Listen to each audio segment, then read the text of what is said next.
Announce చేయడం జరిగింది మన పార్లమెంట్కి, అనకాపల్లి పార్లమెంట్కి.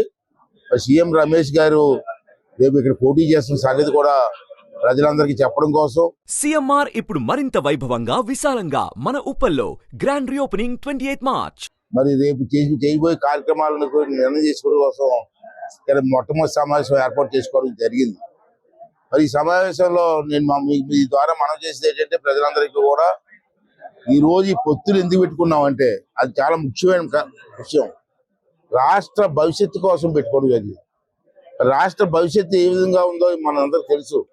ఒక మూర్ఖుడు, పనికిమాలినటువంటి సన్నాసి ఈ ముఖ్యమంత్రి పరిపాలన చేయడం చేతకాక ఈ రాష్ట్రంలో ఉన్నటువంటి అన్ని వ్యవస్థల్ని సర్వనాశనం చేసి, రాష్ట్రాన్ని అప్పుల పాలు చేసి, మన పిల్లల భవిష్యత్తు లేకుండా చేసి సంగతి మన కళ్ళారా చూసాం.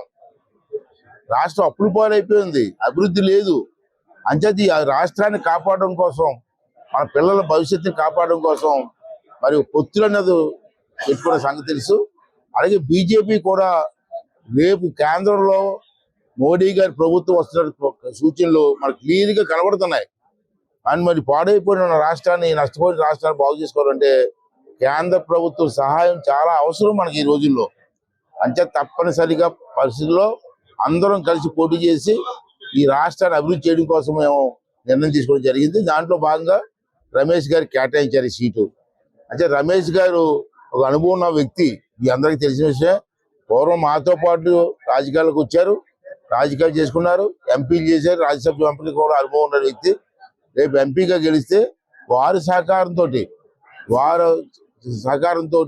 మోడీ గారి సహకారంతో, రాష్ట్ర ప్రజల సహకారంతో రాష్ట్రానికి పూర్వ వైభవం తీసుకురావడం కోసం మేము ప్రయత్నం చేస్తున్నాం.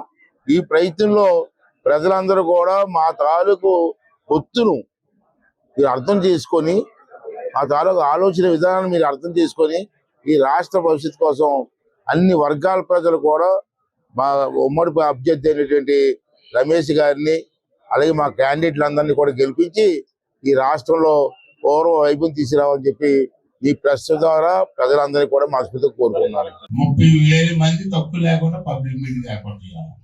ఆ పబ్లిక్ మీటింగ్ అనకాపల్లి ఎక్కడ పెట్టాలి, ఏంటి పెట్టాలన్నది లోకల్ నాయకులు చెప్తే ఆ ప్లేస్ తెలియజేసుకొని చేస్తే బాగుంటుందని చెప్పి నా తాలూకు వ్యక్తిగత అభిప్రాయం.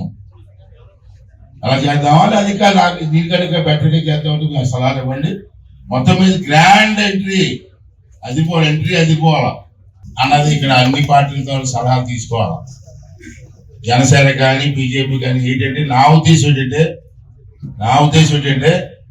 రమేష్ గారు టైం చెప్తారు. ఆ టైం చెప్తున్నప్పుడు అతనికి అనకాపల్లి బోర్డర్ నుంచి సుమన్ టీవీలో మీ పర్సనల్ అండ్ బిజినెస్ ప్రమోషన్స్ కోసం కింది నెంబర్కి కాంటాక్ట్ చేయండి.